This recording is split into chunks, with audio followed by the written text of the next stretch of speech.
Hey y'all, this is Crystal. Welcome back.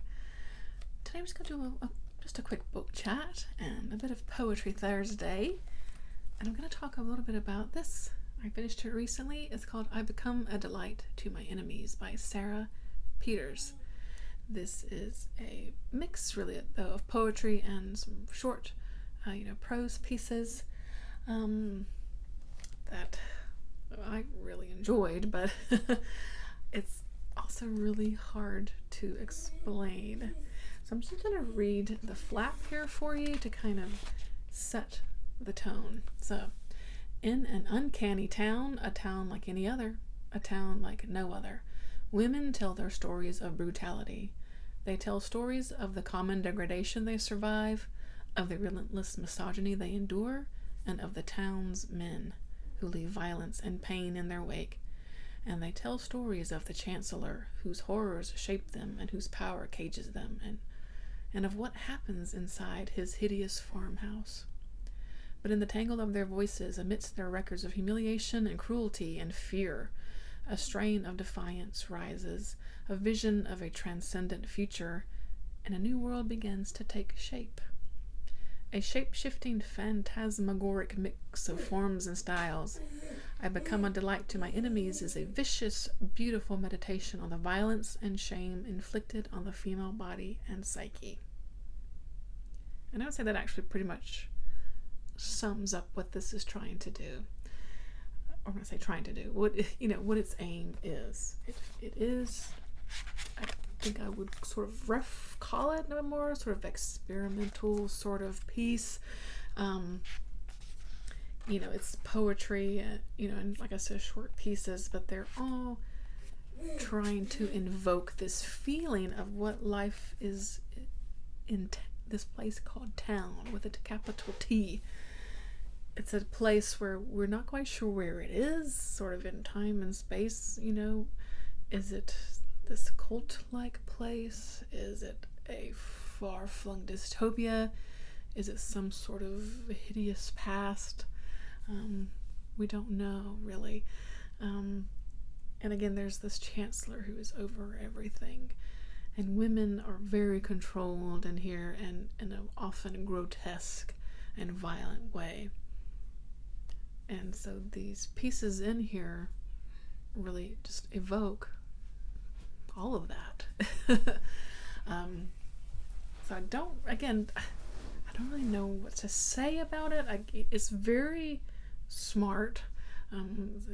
The pieces are very, what's what I'm looking for? It's very well written, very emotional, really evoked, feelings, sometimes like physical,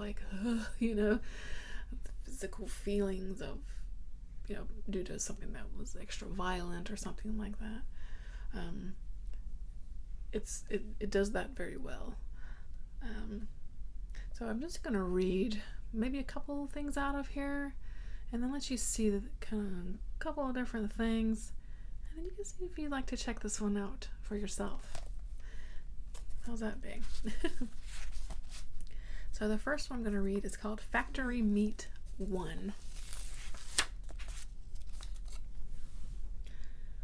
Once, while walking the dirt road I grew up on, I met an old man whom I did not recognize as the chancellor. So when he said, "Help, help, my leg," I bent and peered into his wound and saw that it contained my whole world in miniature. My misplaced hairdryer, the fish sticks and ketchup of my childhood, the wood I'd split the week before, all that circled me, all that plagued me, all that formed me, held in his wound. And that wound was swollen and hot with inflection, so I said, "Let me help." And it was then that he stuffed his dick down my throat, leaving no room for anything else, including my soul or his. And when he came, he vanished, and I was left lying on the dirt road, feeling not terror or pain, but ecstatic recognition. I recognized everything around me. The ugly speech of the frozen river, the frogs in the ditches, the roots of the spongy moss. I saw the foundation of the farmhouse.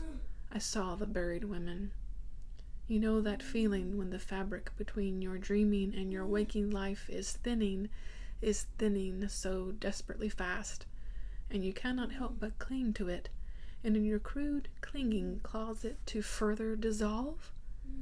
You know that feeling in a dream when you're seconds away from orgasm, or flying, or finally being able to haul yourself out of the sucking mud and run? It was as if I had finally been granted permission to re-enter and complete that unfinished and longed for dream. So that definitely is kind of the sort of, like I said, the tone of a lot of the pieces in here. And yeah, again, sometimes often pretty brutal in its, in the imagery that's used, the words that are used, but pretty impactful. So now I'm going to read Factory Meat 2. I didn't mind when the Chancellor's people came, when they found me still lying on my dirt road, when they produced a suitcase, when they folded my body into a painful square so that it might fit inside. I didn't mind being pulled along the dusty road for hours, with only 2 open inches of zipper to breathe through. One moment I saw the orange and pink remains of the sun over water. The next I saw stars. Now it's a November morning, and I'm holed up in the farmhouse, as I have been for 6 months. I'm playing a game of pulling my turtleneck over my head, entirely covering my face, and then drinking coffee through the fabric. Because it doesn't work, because it burns and dirties me, it satisfies like little else. So this is giving us a glimpse of this farmhouse that's mentioned throughout the story. We don't ever really quite know what's going on in the farmhouse, other than it seems to be pretty violent and brutal towards women's bodies. Lots of, I don't even know, dismemberment, torture. I don't even know. That's where my mind went. I don't know what that says about me, but but yeah. Again, some more pretty brutal imagery. Imagine, a woman's body being folded up into a suitcase, right? Yes. Let's see. Maybe, should I do one more? Let's do one more, because there's quite a lot of pieces in here. So let's maybe do something a little different. Let's do Happy Mother's Day. My mother is the strongest woman I know. On this day of days, Mother's Day, I would like to pay tribute to her. My mother is the most radiant woman in the world. I would like to simply say, hello, Mom. Thank you for bringing me into this life. Thank you for giving me life. You were always there when I needed you. You were always a shoulder to cry on, arms to hold me, lips to kiss away my tears. My mom nurtured me when I was a child, supported me when I was a young woman, went through my sulky teenage phase, right by my side and didn't bat an eye or raise a fuss. My mother is the strongest woman I know. My mother is the most beautiful woman I have ever seen, inside and out. My mother is the smartest, kindest, strongest woman I have ever known. She has never given up on me in my darkest hours.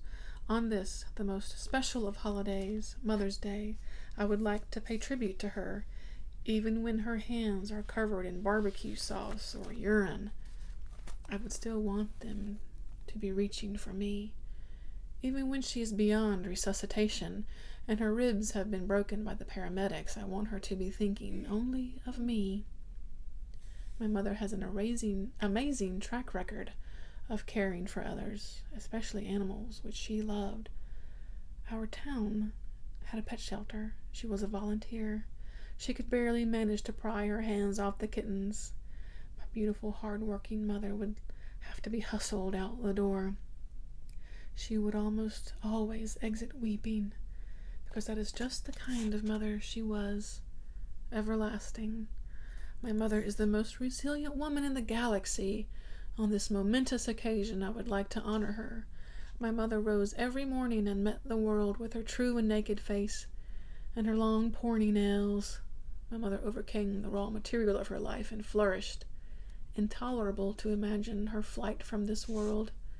Today I would like to say thank you, Mother, for always standing by my side, for always having my best interests at heart, for always putting my needs first, for always putting me first, for always holding my body in front of hers like a shield.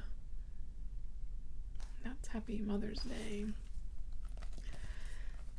So, I would definitely recommend this, even though it's hard for me to actually kind of talk about it, because I think it's something that you kind of just need to experience for yourself if you're at all interested in it.